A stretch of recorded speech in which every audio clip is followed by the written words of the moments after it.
I'm here to talk about success. The first rule of success is to have a vision. If you don't have a vision of where you go, and if you don't have a goal where you go, you drift around and you never end up anywhere.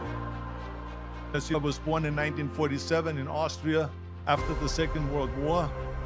So I was very fortunate that I stumbled onto my vision. And I didn't really like Austria when I grew up. I couldn't wait to get out of there. I couldn't see myself becoming a farmer or a worker in a factory or anything like that. Even though my parents wanted me to stay there and have a normal life. But that was their vision, not mine. My vision was totally different. I felt that I was born for something special, for something unique, for something big. Then one day I went to school. I remember I was 11 years old, and they showed a documentary about America. There they showed this documentary, the huge skyscrapers, the high-rises, the huge bridges, the 6-lane freeways, and all of this stuff. And I said to myself, that's where I want to be.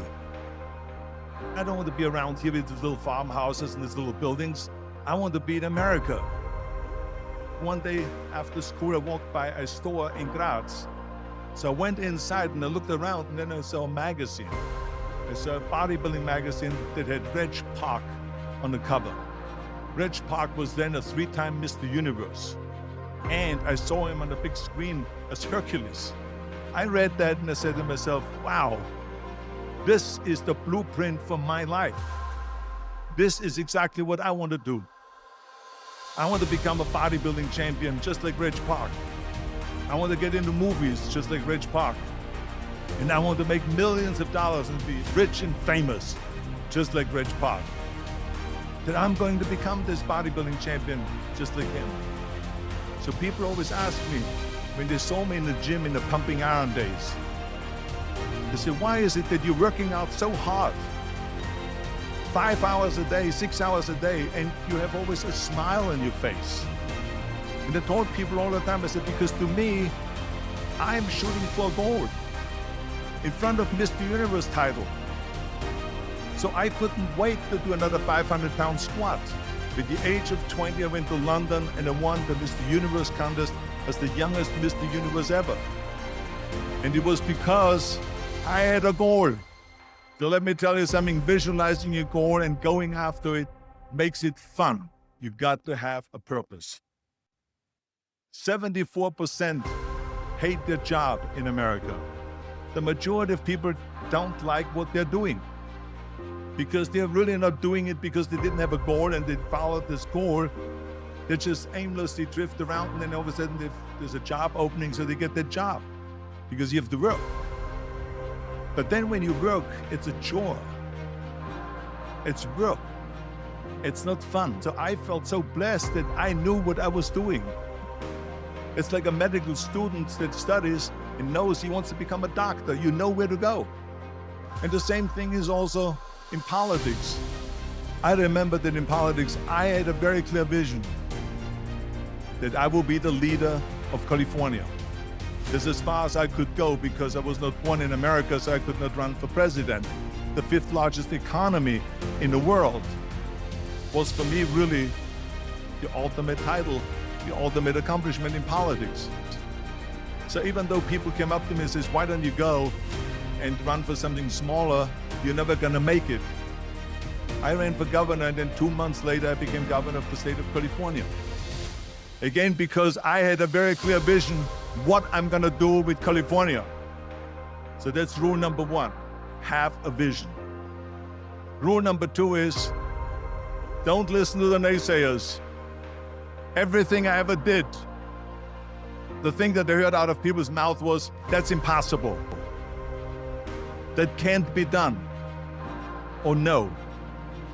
That is exactly what I heard. So whenever someone said to me, it can't be done, I heard it can be done.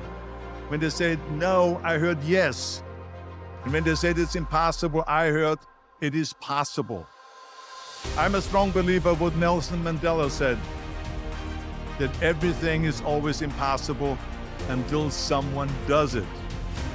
I'm gonna be the one, I said to myself, I'm gonna do it and I'm gonna show it to them. Maybe it has never been done before. That's perfectly fine with me. But I'm gonna do it. It's all about the hard work that you put in. I said to myself, in bodybuilding, I worked out 5-6 hours a day. I'm gonna do the same thing now for acting. And of course I went to college to study English. I studied the accent removal, acting classes, and all of this stuff, all day long. I worked and I worked. And within a short period of time, I made one movie called Hercules in New York, which of course went right into the toilet. But it didn't discourage me. I still had the same vision. And then all of a sudden I did Streets of San Francisco. I did Stay Hungry and Pumping On and The Villain. And then all of a sudden, I was asked by Dino De Laurentiis and by Universal Studio to star in Conan the Barbarian. And after I did Conan the Barbarian, the director at the press conference said to the press, if we wouldn't have had Arnold, we would have had to build one. So think about that. The very body that they said can never be sold because the time is wrong. So my body became an asset, not a liability. Same with Terminator. After we were finished filming Terminator, Jim Cameron said to the press, if Arnold wouldn't have had that accent and talked like a machine, the movie wouldn't have worked. You cannot listen to the naysayers. So this is a very important lesson for all of you.